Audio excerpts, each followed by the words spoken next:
Chapter 5, Work, Energy, Power.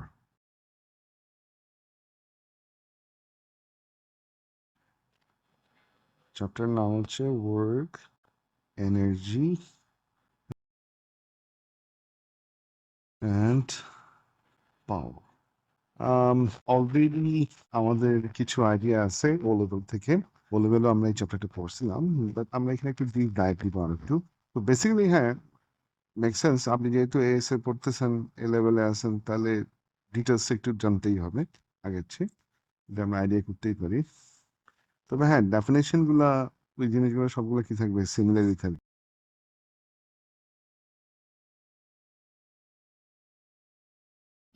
যেমন আমরা যদি ওয়ার্ক ডানকে ডিফাইন করি, তাহলে ওয়ার্ক ডানের ডেফিনেশন যেটা ছিল, আমরা যদি আসে পরীক্ষায়, আমরা ডাইরেক্ট এভাবে লিখবো, ফোর্স ইনটু ডিসপ্লেসমেন্ট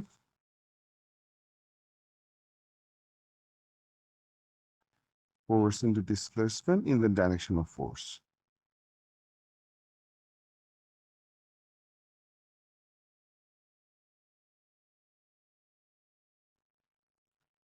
তো আমি একটা কথা বলে রাখি, ধরেন ওয়ার্ক ডান আর এনার্জির মধ্যে আসলে ডিফারেন্সটা কি। তো আমরা বলি যে দেখেন, এনার্জি হচ্ছে একটা, মানে আমরা বলি capability to do work. Energy মানে আপনার মধ্যে এনার্জি আছে। তবে শুধু এনার্জি থাকলেই যে ওয়ার্ক ডান হবে ওরকম না, কিন্তু ওয়ার্ক ডান, ধরেন এনার্জি যখন ট্রান্সফার্ড হবে, আপনি যদি আরেকটা অবজেক্টের মধ্যে এনার্জিটা ট্রান্সফার করতে চান, তাহলে আপনার একটা ফোর্স দিয়ে কি করবেন, ট্রান্সফারটা করবেন। আবার ওই ফোর্সের কারণে যদি কোনো ডিসপ্লেসমেন্ট কাভার করে অবজেক্টটা, তখনই আমরা বলতেছি যে ওই ফোর্সের কারণে some work done has been some work has been done on the object. Otherwise, if there is no displacement, that means no work done. That means no energy has been transferred to the object. So, energy থাকলেই যে work done হবে, not necessary. Energy transferred হইতে হলে আপনার একটা সাম force তো লাগবেই, আর ওই ফোর্সের কারণে ওয়ার্ক ডান হইতে হইলে আপনার একটা সার্টেন ডিসপ্লেসমেন্ট ফোর্সের ডিরেকশনে কভার করতে হবে। তো এটাই হচ্ছে বেসিক ডিফারেন্স। এনার্জি থাকলেই যে ওয়ার্ক ডান হচ্ছে এরকম না, এনার্জি ট্রান্সফার্ড হইলেও যে ওয়ার্ক ডান হচ্ছে এরকম না। Energy transferred to the object হইতে হইলে the object has to move some distance along the force. So that is the difference বলতে পারেন, that is the conceptual understanding between the work done and an energy, এভাবে বলতে পারেন। So work ডানের definition অনুযায়ী তাহলে আমরা যদি লিখি, তাহলে work done is equal to হচ্ছে ফোর্স ইনটু ডিসটেন্স। তা আমি ওয়ার্ড ইকুয়েশনটা এখনো লিখতেছি না, বা ইকুয়েশনটা এখন লিখতেছি না, আমি একটা এক্সাম্পল দিই। ধরেন এক্সাম্পলটা হচ্ছে এরকম,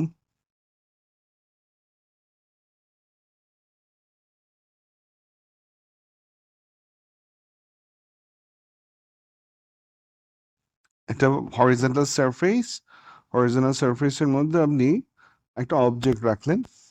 এই অবজেক্টটা ধরেন আছে, বাবা ড্র করি।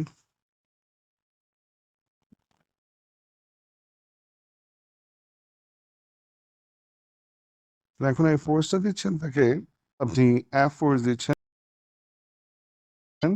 এই ফোর্সটাকে সার্টেন অ্যাঙ্গেলে হরিজনের সাথে অ্যাঙ্গেলটা কত ধরেন 10।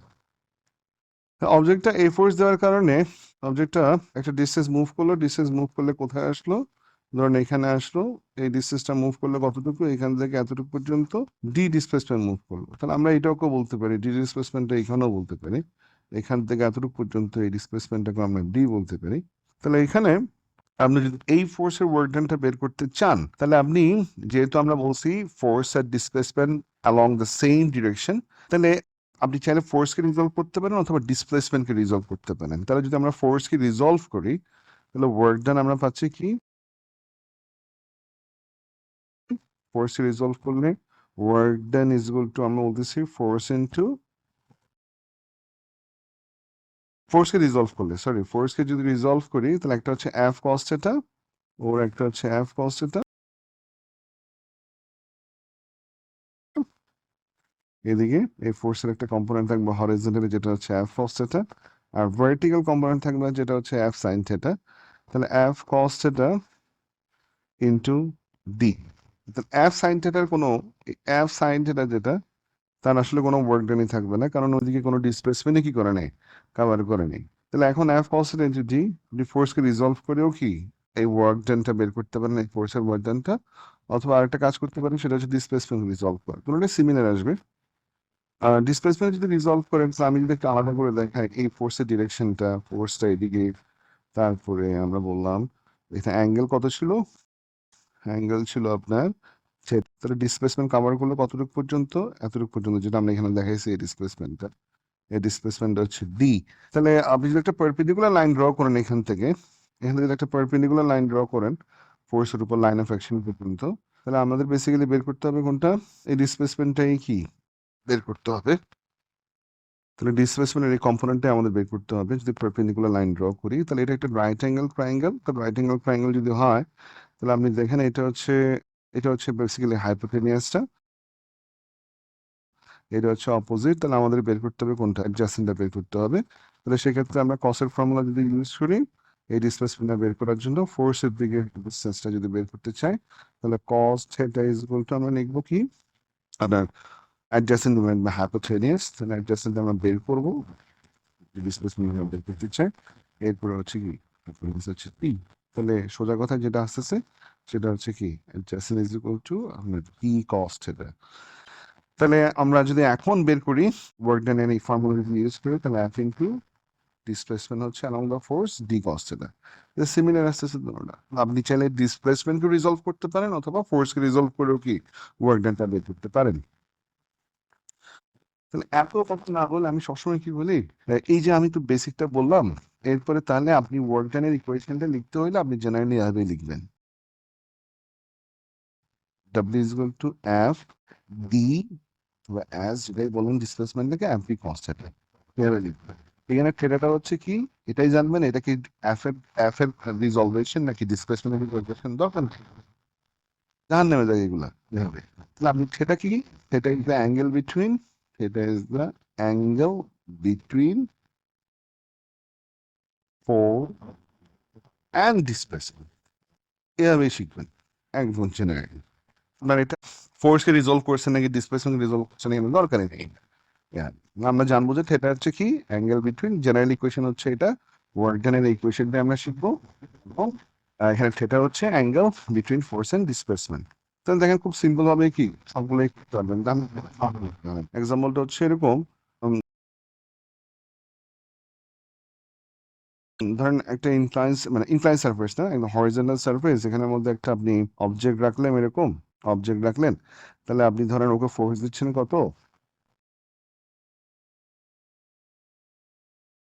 ফোর্স দিচ্ছেন, এই ফোর্সের ম্যাগনিটিউড কত বলে দিচ্ছি, 10 নিউটন। এই ফোর্সের ম্যাগনিটিউড 10 নিউটন। আর অ্যাঙ্গেলটা বললাম কত, 60 degree to the horizontal. Displacement move করলো কতটুকু, এটা যখন সামনের দিকে ফোর্সটা দিলেন, হরিজন্টাল ডিসপ্লেসমেন্টটা, অবজেক্টটা কোথায় আসলো, অবজেক্ট এই ডিসপ্লেসমেন্টটা হচ্ছে কত, 2 metre, 2 metre.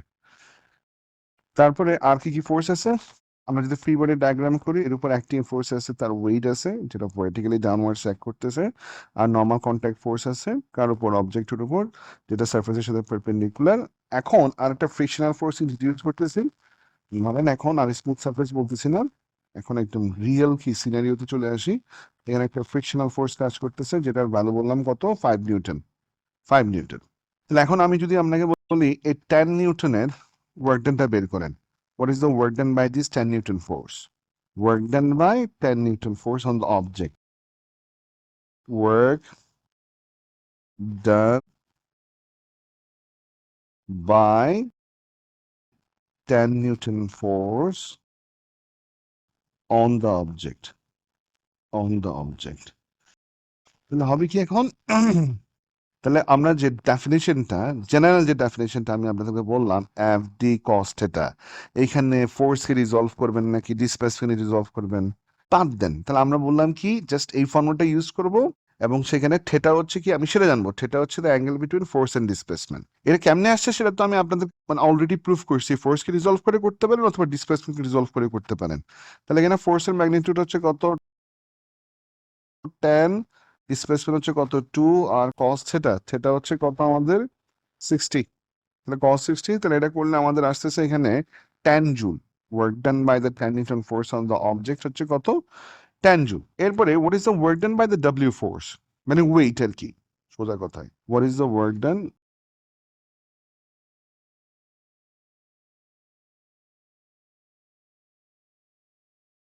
Work done, work done by W, এটার ওয়ার্ক ডান কত? তাহলে আবার সেই সেম ফর্মুলা ইউজ করবো, এফ ডি কস থিটা। তাহলে এখানে এফ হচ্ছে কোনটা? ডব্লিউ, ফোর্সটা হচ্ছে ওয়েট, ডি, ওকে ফাইন, সেহেতু ডি ডিসপ্লেসমেন্ট মানে 2 মিটার মুভ করছিল, তাহলে এখানে 2 মিটার লিখি, কস থেটা, তাহলে থেটা কত লিখবো? তাহলে ডিসপ্লেসমেন্ট আর যে ফোর্সের ওয়ার্ক ডান বের করতে দিয়েছে ডাব্লিউ, তাদের ডাব্লিউ, তাদের বিটুইন অ্যাঙ্গেল কত? 90 ডিগ্রি, কস 90 মানে হচ্ছে কি 0, that means the work done by the W is 0, ওয়েটের কোনো ওয়ার্ক ডান নাই। সিমিলারলি আমরা নর্মাল কন্ট্যাক্ট ফোর্সের জন্য বলতে পারি, নর্মাল কন্ট্যাক্ট ফোর্সের ওয়ার্ক ডানও কি হবে? 0 হবে। এখন আসতেছি ফ্রিকশনাল ফোর্স, যেটা বললাম আমরা 5 newton, what is the work done by that frictional force? That F F, আমি নাম দিলাম এফ এফ ফ্রিকশনাল ফোর্সটাকে। তাহলে work done by effort, frictional force। তাহলে আমরা যদি এখন লিখি ডেফিনেশন অনুযায়ী, মানে আমাদের যে ইকুয়েশন, জেনারেল যে ইকুয়েশন, তাহলে ফোর্স হচ্ছে কত এখানে? ফ্রিকশনাল ফোর্স 5, ডিসপ্লেসমেন্ট কভার করছে কত? অবজেক্টটা 2, cos থিটা। তাহলে দেখেন এই ফ্রিকশনাল ফোর্স আর ডিসপ্লেসমেন্ট, ডিসপ্লেসমেন্ট হচ্ছে towards the right, frictional force হচ্ছে টুয়ার্ডস দ্য লেফট। তাহলে what is the angle between them?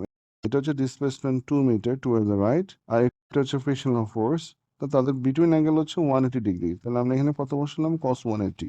ক্যালকুলেটারে দেখেন cos 180 এর ম্যাগনিটিউড হচ্ছে -1, তাহলে এখানে ফাইনালি কত আসবে? -10 জুল। তাহলে এখানে -10 জুল, এটা আসলে মিনিংটা রিপ্রেজেন্ট করতেছে কি? এখানে দেখেন এই ওয়ার্ক ডান যেটা ফ্রিকশনাল ফোর্স করলো, এটা কিন্তু কোনো কন্ট্রিবিউশন আনবে না কোথায়? অবজেক্টের উপর কোনো কন্ট্রিবিউশন আনবে না। দ্যাট মিনস অবজেক্টের মধ্যে কোনো এনার্জি কি, এই এনার্জিটা অ্যাড হবে না, উল্টা ড্র্যাগ আউট করবে। যা এনার্জি অ্যাড হওয়ার কথা ছিল তার থেকে, তার মানে অ্যাড হওয়ার কথা ছিল অবজেক্টের সাথে, সেটা থেকে উল্টা ড্র্যাগ আউট করবে। তাহলে এটা আমি অবজেক্টের জন্য তো লিখতাম, তাহলে অবজেক্টের জন্য আমরা লিখতাম এই ওয়ার্ডে লিখতাম work done against frictional force. অবজেক্টটা যখন সামনের দিকে যাচ্ছে, 10 নিউটন ফোর্স দিয়ে যখন সামনের দিকে যাচ্ছে 10 নিউটন ফোর্সের কারণে, তাহলে 10 নিউটন ফোর্স তার উপর একটা এনার্জি দিচ্ছে, ওয়ার্ক ডানের কারণে এনার্জি ট্রান্সফার হচ্ছে অবজেক্টের উপর। এই অবজেক্টটা সামনের দিকে দিতে গিয়ে work done against the frictional force করলো, তাহলে work done against the frictional force, work done against বলবো আমরা, work done against friction by the object. Object যেটা ওয়ার্ক ডান করলো কার উপর? ফ্রিকশনাল এগেনস্টে, সেটা হচ্ছে কত? -10 জুল, যেটা বেসিক্যালি হিট হিসেবে কি হবে? কনভার্ট হবে। আমরা জানি ফ্রিকশনাল ফোর্সের ওয়ার্ক ডানটা কনভার্ট হয় কিসে? হিটে।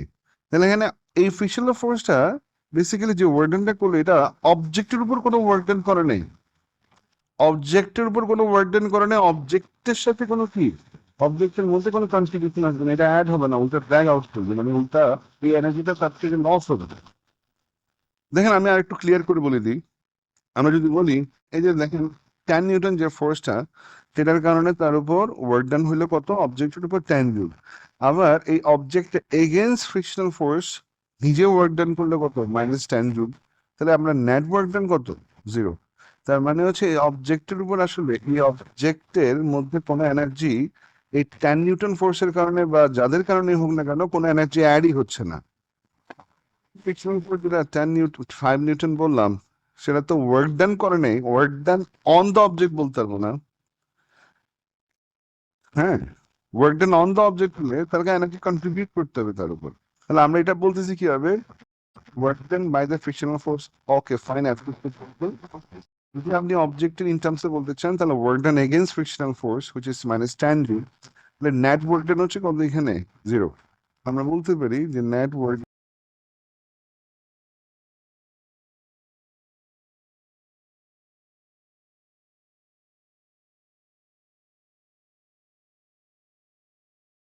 ডান,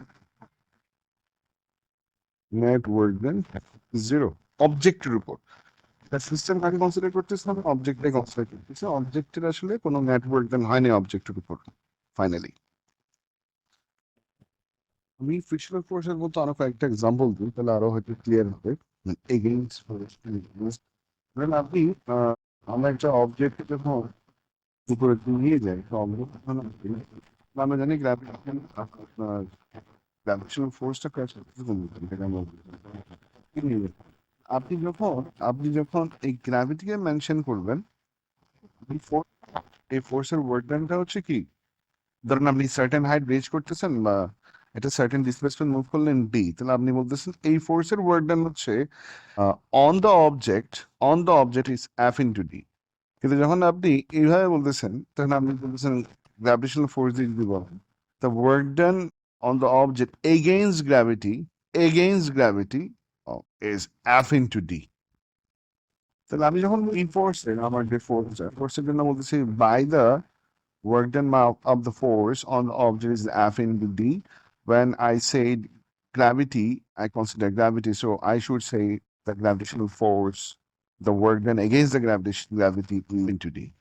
দ্যাট মিনস আপনি সোজা কথায় যে ডিসপ্লেসমেন্টটা আপনার আপনার যদি ফোর্সের এগেনস্টে হয়, যে ফোর্সের এগেনস্টে বলতেছেন তার জন্য আমি বলতেছি এগেনস্ট। যদি সেম দিকে হয় তাহলে আমরা বলতেছি বাই।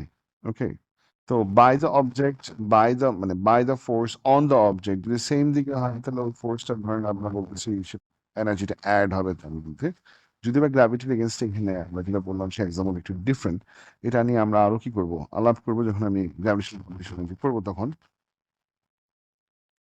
তাহলে এরপর আমরা এখন এই চ্যাপ্টারে আমরা যেই টপিকটা নিয়ে পড়বো সেটা হচ্ছে different forms of energy.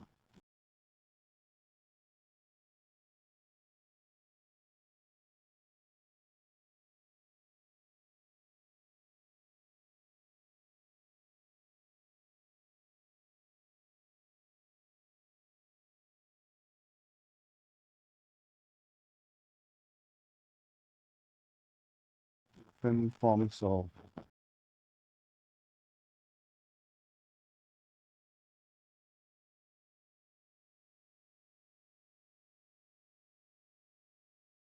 Forms of প্রথমে ডিফারেন্ট ফর্মস অফ এনার্জি বলতে প্রথমে আমরা potential energy.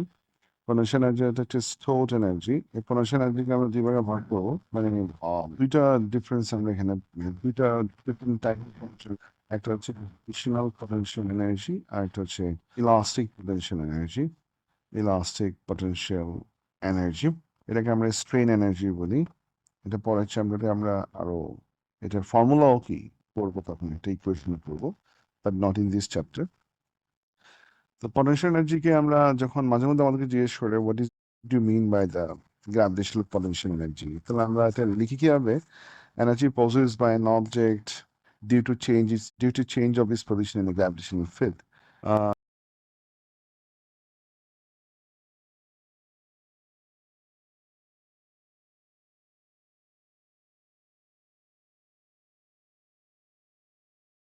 energy possessed by an object due to change in its position in gravitational field. We'll derive a formula for this GP এর জন্য আমরা একটা formula derive করব।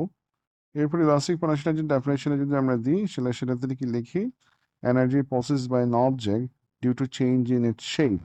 Just simple, প্রথম লাইনটা ঠিক থাকবে, তাহলে আমরা এখানে কি লিখবো,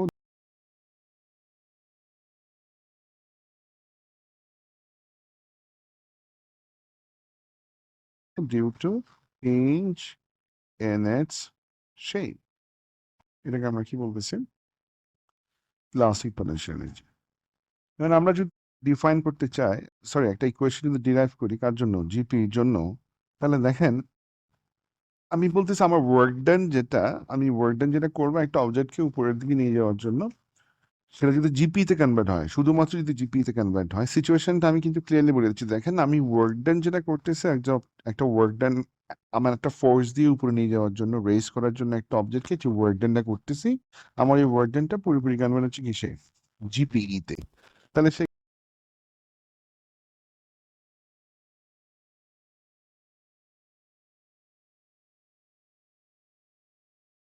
সেক্ষেত্রে সিচুয়েশনটা আসছে এরকম, আমি বলতেছি suppose we want to lift an object of mass m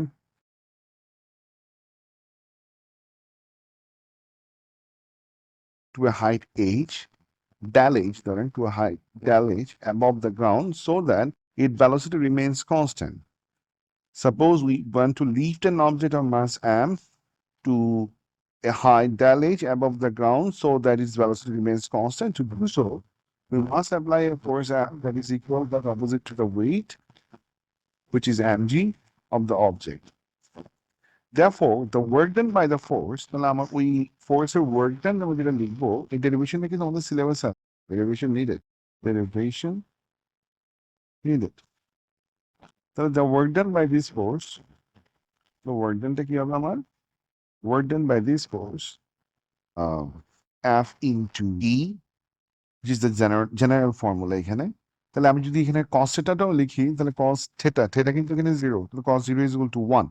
তাহলে আমি সেজন্য আর কনসিডার করতেছি না cos থিটা, ফাইনালি যেহেতু এখানে 1 হবে কনস্ট্যান্ট ভ্যালু। তাহলে এখানে ফোর্স হচ্ছে কত বলছে, আমরা যদি কনস্ট্যান্ট ভ্যালোসিটি নিয়ে যাই তাহলে mg ইনটু হাইট হচ্ছে কত, ডেল এইচ। এটাকে আমরা বলতেছি কি গ্র্যাভিটেশনাল, আমার এই ফোর্সের ওয়ার্ক ডানটা পুরোপুরি কনভার্ট হবে কিসে, গ্র্যাভিটেশনাল পটেনশিয়াল এনার্জিতে। যদি আমার ফোর্সটা যদি ওয়েটের চেয়ে যদি বেশি হয়, তাহলে আমার এখানে কাইনেটিক এনার্জিও কি থাকবে, আমার গ্র্যাভিটেশনাল পটেনশিয়াল এনার্জি তো থাকবে, প্লাস কি কাইনেটিক এনার্জিও থাকবে। ওটা আমরা কনভার্সন অফ এনার্জিতে আর একটু হয়তো যখন আমরা পড়বো সেখানে তখন আরো রিলেট করতে পারবো। তো তারপর আপনারা কিন্তু বুঝতে পারবেন, মানে আমি যদি এক্স্যাক্টলি ওয়েটের সমান ফোর্স দিচ্ছি যখন আমরা বললাম, তখন আমরা যে ওয়ার্ক ডানটা করতেছি, আমি আমার ফোর্স অ্যাপ যেটা ওয়ার্ক ডান করতেছে সেটা পুরোপুরি কনভার্ট হবে কিসে, ইকুয়াল টু mgh। যদি আমার অ্যাক্সেলারেশন থাকে, স্পিড যদি বাড়তে থাকে, তাহলে আমি বলতে পারি এখানে mgh ও হবে, ফাইনালি আরেকটা কি কাইনেটিক এনার্জিও থাকবে, যেহেতু আমার ভেলোসিটি ইনক্রিজ করতেছে। তখন we have to do more work, মানে আমার ফোর্স আরো বেশি দিতে হবে তখন। Make sense isn't it? আচ্ছা, তো এরপরে এটা হচ্ছে ডেরিভেশনটা, আমি স্টেটমেন্টটা মুখে বলছিলাম, এরপরে ডেরিভেশন এখানে লিখে দিলাম জিএইচ জিপি এর জন্য। এরপরে আসতেছে আমরা কাইনেটিক এনার্জি।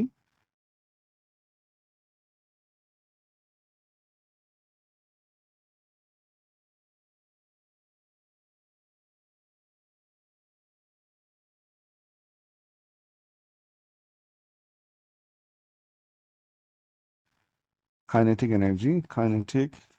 এনার্জি ডেফিনেশন বা ডিফাইন যদি করি, মাঝে মধ্যে জিজ্ঞেস করতে পারে হয়তো, তো যেন আমি যদি লিখি দ্য এনার্জি প্রসেস by an object due to its motion, তাহলে বাকি জিনিসগুলো ঠিক থাকবে ওটার মতো, জাস্ট এখানে কি লিখবো, ডিউ টু ইটস মোশন। এগুলোর কারণে যে এনার্জিটা স্টোর করবে সেটাকে আমরা কি বলতেছি, কাইনেটিক এনার্জি, এনার্জিটা লিস্ট করবে। এরপরে কাইনেটিক ডেরিভেশনটা আমাদের সিলেবাসে আছে, ওটা আমি করতেছি এখন। দেখেন আমরা যদি করি এখন,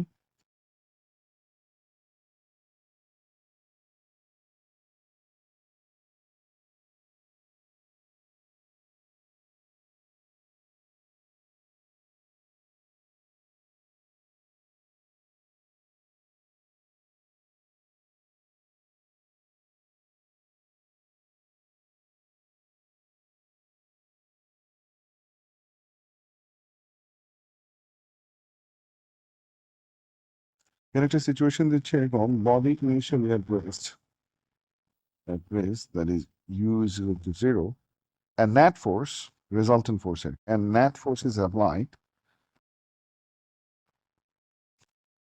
on the body so that it moves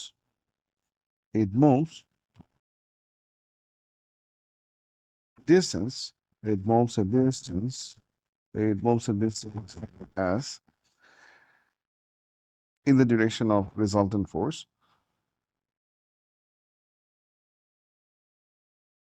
which is this, while the acceleration, uniform acceleration definitely, acceleration is a, um, its final velocity after a certain time, but after covering as distance, its final velocity becomes it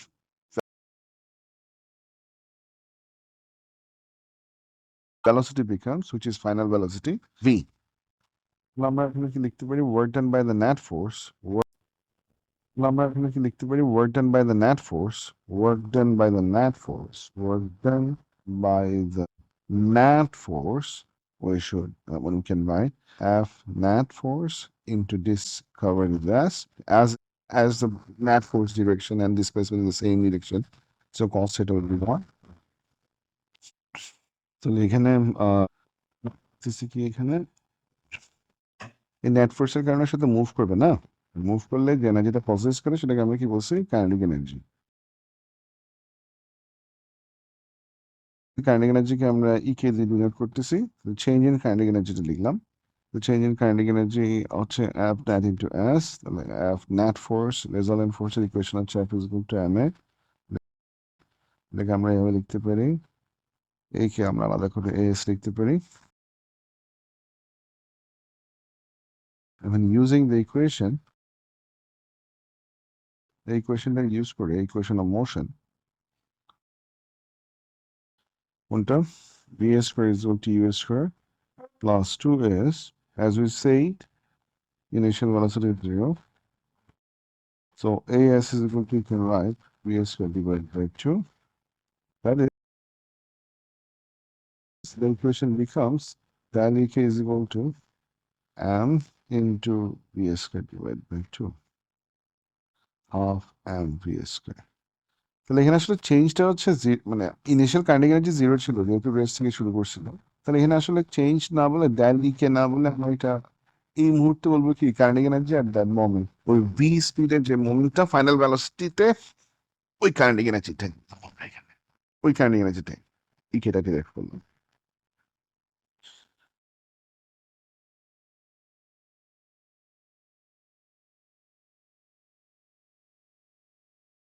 del কে লিখতাম, তাহলে এটা আমাদের লেখা উচিত ছিল এরকম half M V square minus half M U square initial velocity, so it's become actually half M V square minus U square like this. যদি আমাদেরকে এটা ডিরাইভ করতে বলে, if we are asked to derive this equation, then we can consider its initially at rest. এরপরে বাকি এনার্জিগুলোর নাম আমরা একটু জাস্ট বলে দিই মুখে, এগুলো জানি ডেরিভেশন এগুলোই দরকার, যেমন ইলেকট্রিক্যাল এনার্জি,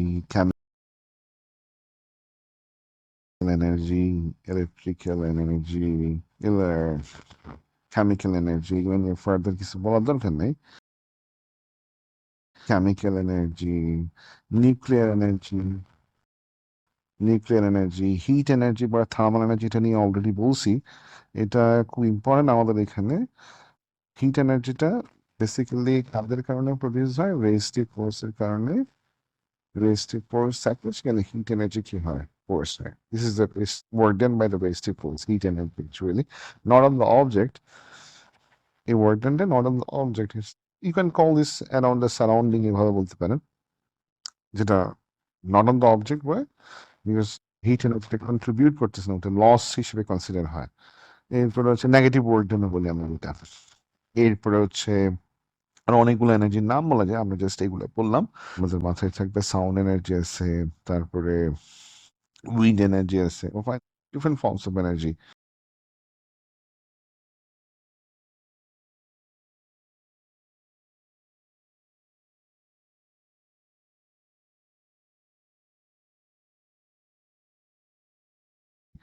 এরপরে আমরা এখানে লিখতেছি প্রথমে যেটা, সেটা হচ্ছে conservation law of energy, principle of conservation law of energy, যেটা আমরা অনেক আগে থেকে অনেকবার পড়ে আসছি, সেটা আবার বলতেছি, কনজারভেশন ল অফ এনার্জি। এটা কি ছিল, এটা আমরা বলছিলাম energy can not be created, can not be destroyed, but it can be convert from one form to another, that is the law. এটা লিখার দরকার নেই, আমরা অলরেডি কি জানি। আপনারা যখন লিখবেন নোটসে লিখে রাখতে পারেন, যদি বা নোটস গুলার পিডিএফ আপনারা পেয়ে গেছেন হয়তো অলরেডি, আর না পাইলে আমাকে বলবেন, আমি পিডিএফ গুলা দিয়ে দিব নোটসে। তাও অনেক কিছু লিখছি আমি এখানে, অলমোস্ট এখানে সবগুলোই আমি কি লিখছি, এই চ্যাপ্টারে সবগুলোই লিখছি। এরপরে conservation law of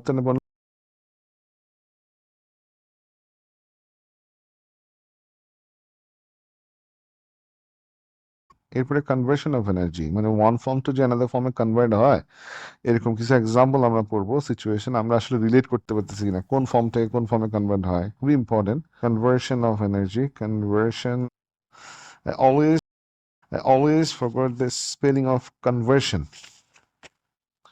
Conversion, VERSION. Conversion of energy. তাহলে আমরা একটা একটা এক্সাম্পল দিই। প্রথম এক্সাম্পলে যেটা দিব, নাম্বার ওয়ান, সেটা হচ্ছে ভার্টিক্যালি বাউন্সিং বলের জন্য। যে এক্সাম্পলটা আমরা কাইনেমেটিক্স চ্যাপ্টারে দিয়েছিলাম, তার জন্য velocity time graph, displacement time graph, and we draw an acceleration time graph also. তাহলে এখানে এখন আমরা ওই সেম এক্সাম্পলের জন্য এনার্জি কনভার্সনটা কি দেখতেছি, বাউন্সিং বল।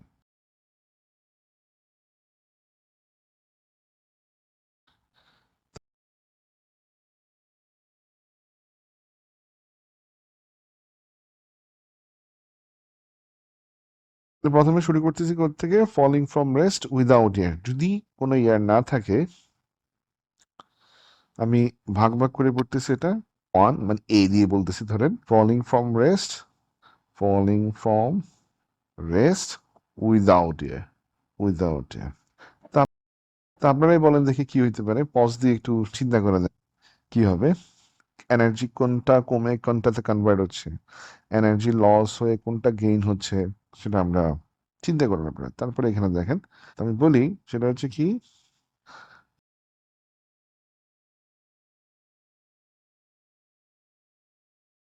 আমরা বলতেছি উপর থেকে যেহেতু নিচে পড়বে, তাহলে ডেফিনেটলি কি জিপিটা কি হবে, কমবে, যেটা লস বেসিক্যালি। আর এখানে গেইন হচ্ছে কি, তার যেহেতু স্পিড বাড়বে, তাহলে কারেন্ট এনার্জি কি করবে, ইনক্রিজ করবে। তাহলে এখান থেকে সার্টেন হাইটের জন্য যদি স্পিড বের করতে বলে, তাহলে দেখেন ওই সার্টেন হাইটের জন্য চেঞ্জ ইন জিপির ফর্মুলা কি লিখতে পারি, সার্টেন চেঞ্জ ইন হাইটের জন্য এম জি এইচ। আর ইনিশিয়ালি যেহেতু আমরা বললাম রেস্টে ছিল, তাহলে ফাইনাল কাইনেটিক এনার্জিটাই হচ্ছে কি, change in kinetic energy half M B square. তাহলে এম কাটা যাবে, তাহলে এখানে আমরা ওই চেঞ্জ ইন সার্টেন হাইটের জন্য ভি কত হইতে পারে সেটা আমরা এই ফর্মুলা থেকে কি করে নিতে পারবো, বের করে নিতে পারবো। V is equal to root over two g h. এটা আসলে কোথেকে আসছে জানেন, ওই ইকুয়েশনের সিমিলার। কোনটা, v square is equal to u square plus two s, equation of motion একদম সিমিলার, ওটাই একই জিনিস। আচ্ছা, তাহলে জিপি কমতেছে, কাইনেটিক এনার্জি বাড়তেছে। এখন এটার জন্য যদি আমরা একটা গ্রাফ করতাম, ধরেন উইথ রেসপেক্ট টু টাইম, আমাদেরকে যদি গ্রাফ ড্র করতে বলতো, ধরেন তাহলে গ্রাফটা আমরা করতেছি এনার্জি ভার্সেস, এখানে এনার্জি ওয়াইসিস আর এদিকে হচ্ছে টাইম। তাহলে আহ, যদি কাইনেটিক এনার্জির জন্য যদি আমরা করি, দেখেন রেসপেক্ট টু টাইম কাইনেটিক এনার্জিটা কিভাবে চেঞ্জ হয়, আমরা যদি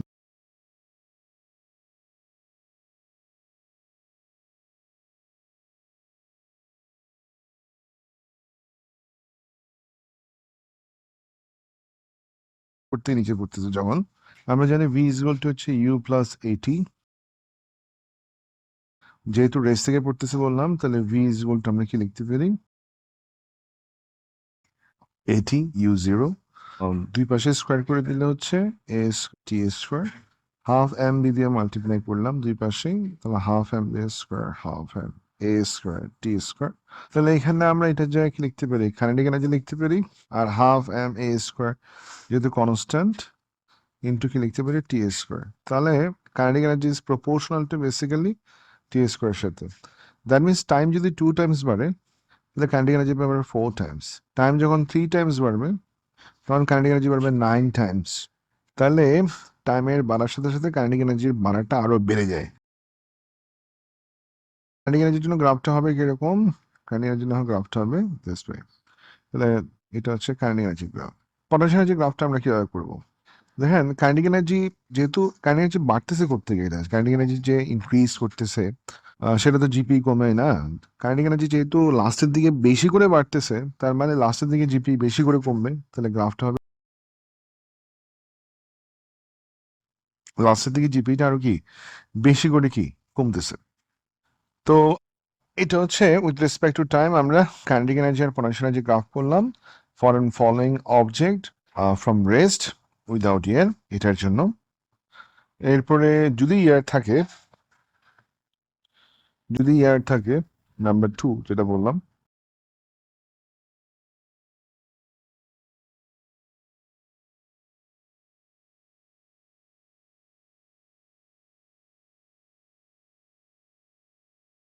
বি, আমরা একটা সিচুয়েশন দিচ্ছি, রেস্ট থেকেই পড়তেছে বাট কি আছে উইথ এয়ার,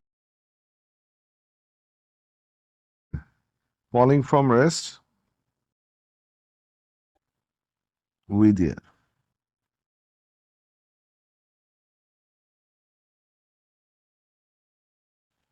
চেনের জিন এনার্জি হবে উপর থেকে যেহেতু নিচে পড়তেছে তার ডেফিনেটলি জিপি লস হচ্ছে, আর গেইন হচ্ছে কি কাইনেটিক এনার্জি যেহেতু বাড়তেছে তাহলে kinetic energy increase, kinetic energy gain, আর হিট প্রডিউস হবে যেহেতু ইয়ার আছে, তাহলে হিটটা আমরা কোথায় রাখবো, গেইনে রাখবো, ডেফিনেটলি গেইনে। তো এরপরে সি আর একটা কন্ডিশন দিই, ইয়ারের মধ্যে দিয়ে পড়তেছে এবং একসময় গিয়ে টার্মিনাল ভেলোসিটি রিচ করলো, falling with constant velocity, constant velocity, যেটাকে আমরা টার্মিনাল ভেলোসিটি বলতে পারি, ভেলোসিটি কনস্ট্যান্ট।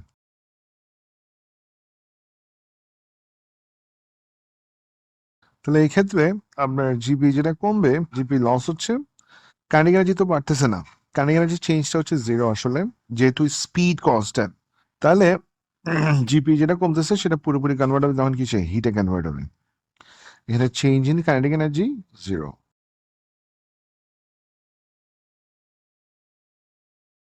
জিবি যেটা কমতেছে সেটা ফার্দার কোনো কাইনেটিক এনার্জিতে কন্ট্রিবিউট করতেছে না, কাইনেটিক এনার্জি বাড়াচ্ছে না, change in kinetic energy zero, তাহলে জিবি যেটা কমতেছে সেটা পুরোপুরি কনভার্ট হচ্ছে কিসে, হিটে কনভার্ট হচ্ছে, এটা হচ্ছে এনার্জি লস, আর এটা হচ্ছে এনার্জি কি, গেইন। আমরা লস আর গেইন দিয়ে চেঞ্জ দিয়ে এটা বুঝাইলাম।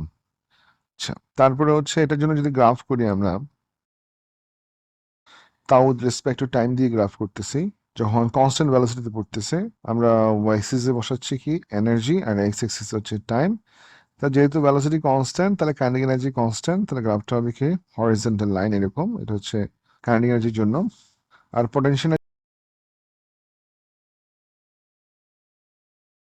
এনার্জির জন্য যদি গ্রাফটা দেখাই আমরা, দেখেন এর গ্রাফটা হবে এরকম, পটেনশিয়ালের জন্য আমরা বলতেছি এরকম হবে, কেন, পটেনশিয়াল এনার্জির জন্য, potential energy EP is equal to হচ্ছে এম জি এইচ, তাহলে এটা আসলে m g h versus t এর গ্রাফ না বলে আমরা যদি এইচ ভার্সেস টি বলি, যেহেতু এম আর জি কনস্ট্যান্ট, তাহলে কিন্তু মানে ভুল হবে না, একই তো কথা না, কারণ এখানে একমাত্র ভ্যারিয়েবল হচ্ছে কোনটা, হাইটটাই, হাইটের যে চেঞ্জ ডিভাইড বাই টাইম করলে আমরা স্পিড পাবো, তাহলে স্পিড যেহেতু কনস্ট্যান্ট বলছে তাহলে ডেফিনেটলি এইচ বাই টি এর গ্রাফটা কি হবে, গ্রেডিয়েন্টটা কনস্ট্যান্ট, তাহলে সেক্ষেত্রে সে আমি ড্র করলাম, দ্যাট ইজ দ্য রিজন। তাহলে আমরা, এটা হচ্ছে কার গ্রাফ, এটা হচ্ছে টি এর গ্রাফ। এরপরে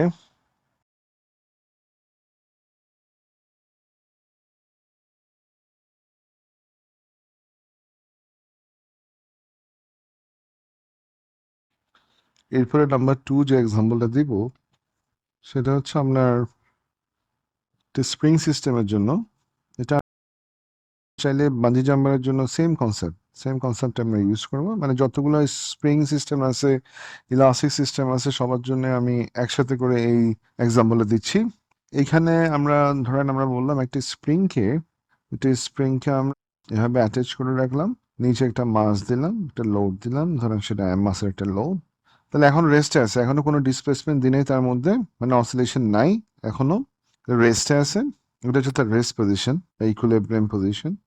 মনে রাখবেন যখন সে অসিলেশনে স্টার্ট করবে, আমরা যখন ডিসপ্লেস করে তাকে আমরা ছেড়ে দিব, when it will start to oscillate at equilibrium, whenever it passes the equilibrium point, the raised position, when it oscillating, though it's moving upward or downward doesn't matter, at equilibrium or rest position the speed will be always maximum. As the speed at rest position is maximum, that means the kinetic energy will be maximum at rest position or equilibrium position when it was oscillating, while it was oscillating actually then. So আমি যদি এখন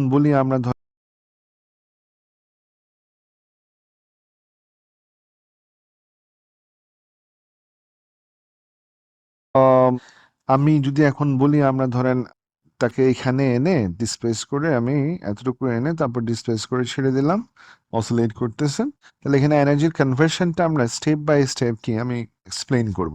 ধরেন যখন সে bottom থেকে কোথায় যাচ্ছে, টপে যাচ্ছে, একদম বটম থেকে টপে না, বটম থেকে যখন ইকুইলিব্রিয়াম যাচ্ছে, আমি এভাবে স্টেপ বাই স্টেপ করতেছি এটা। ধরেন এ যখন when it was moving from bottom to equilibrium or rest,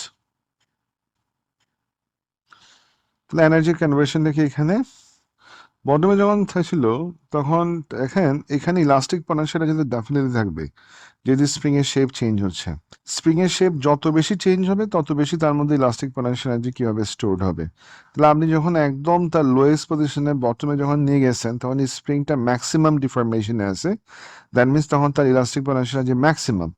যখনই আপনি এর বটম থেকে টপের দিকে যাবে, মানে টপ না ইকুইলিব্রিয়ামের দিকে যাবে, তখন তার ডিফরমেশনটা কমতে থাকবে, এক্সটেনশনটা কমতে থাকবে, তার মানে তার মধ্যে ইলাস্টিক পোটেনশিয়াল যেটা আস্তে আস্তে কমতে থাকবে। সো আমরা এখানে লসটা বলতেছি কোনটা, ইলাস্টিক পটেনশিয়াল এনার্জি, এটা আমি এইভাবে লিখি ইপিই হিসেবে লিখি। ইলাস্টিক পটেনশিয়াল এনার্জিটা কি হবে, ডিক্রিজ করবে যখন বটম থেকে ইকুইলিব্রিয়ামের দিকে যাচ্ছে। আর যেহেতু হাইট গেইন করতেছে, হাইট বাড়তেছে, তার গ্রাউন্ডের রেসপেক্টে হাইট যখন বাড়তেছে তখন তার ডেফিনেটলি জিপি কি হবে, ইনক্রিজ করবে। তাহলে ইপি দিয়ে আমরা এখানে বলতেছি গ্র্যাভিটেশনাল পটেনশিয়াল এনার্জি, ইপি দিয়ে মানে এটা দিয়ে gravitational potential energy, this EPE full যেটা লিখলাম সেটা হচ্ছে elastic potential energy. I hope you understand. তারপরে যেহেতু ইকুইলিব্রিয়ামে আমরা বললাম স্পিড ম্যাক্সিমাম, তাহলে ম্যাক্সিমামের দিকে যাচ্ছে, তাহলে ডেফিনেটলি কাইনেটিক এনার্জি বাড়তে বাড়তেই তো ম্যাক্সিমাম হবে, ইজন্ট ইট? হ্যাঁ, তাহলে কাইনেটিক এনার্জি কি করতেছে, ইনক্রিজ করতেছে। তাহলে বটম থেকে ইকুইলিব্রিয়ামে আমরা সামারাইজ করলে কি পাচ্ছি, তার ইলাস্টিক পটেনশিয়াল এনার্জি লস হচ্ছে, আর গেইন হচ্ছে কি, gravitational potential energy plus kinetic energy. আচ্ছা, এরপর ইকুইলিব্রিয়াম থেকে যখন পৌঁছাইলো, ইকুইলিব্রিয়াম থেকে যখন টপে যাবে,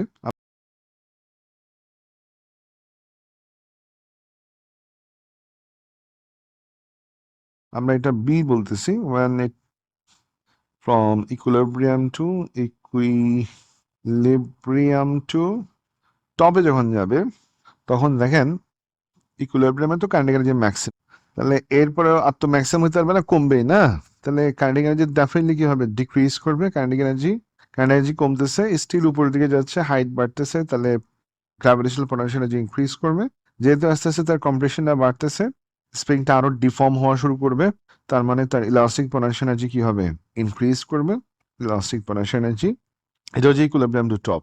এরপরে যদি আমরা আরো ফার্দার আগাই নিয়ে যাই, ধরেন আমরা স্টেপ বাই স্টেপ যদি এখন টপ টু ইকুইলিব্রিয়াম বলি, যখন টপ থেকে ইকুইলিব্রিয়ামে আসতেছে তখন যদি আমরা দেখি, তাহলে ইলাস্টিক পোটেনশিয়াল এনার্জি তো টপে ম্যাক্সিমাম, ডিফরমেশন ম্যাক্সিমাম সেজন্য। তাহলে এরপরে যখন ইকুইলিব্রিয়ামের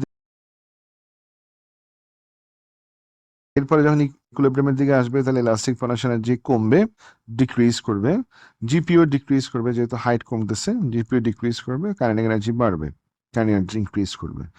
এরপরে যখন সে ইকুইলিব্রিয়াম টু বটমে যাবে, এখন ইকুইলিব্রিয়াম থেকে যখন বটমে যাবে, ইকুইলিব্রিয়াম টু বটমে যখন যাবে, তাহলে তখন আমরা বলতেছি ইকুইলিব্রিয়ামে তার কাইনেটিক এনার্জি তো ম্যাক্সিমাম ছিল, তাহলে তো এখন আর ম্যাক্সিমাম থাকবে না, এরপরে কমবে। তাহলে কাইনেটিক এনার্জি কমবে, যেহেতু হাইট কমতেছে, ইকুইলিব্রিয়াম টু বটমে যাচ্ছে, তাহলে জিপিও কমবে।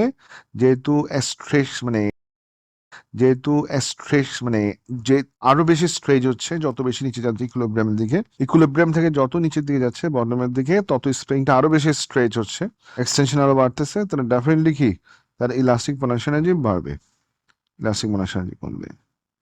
I hope you understand this conversion.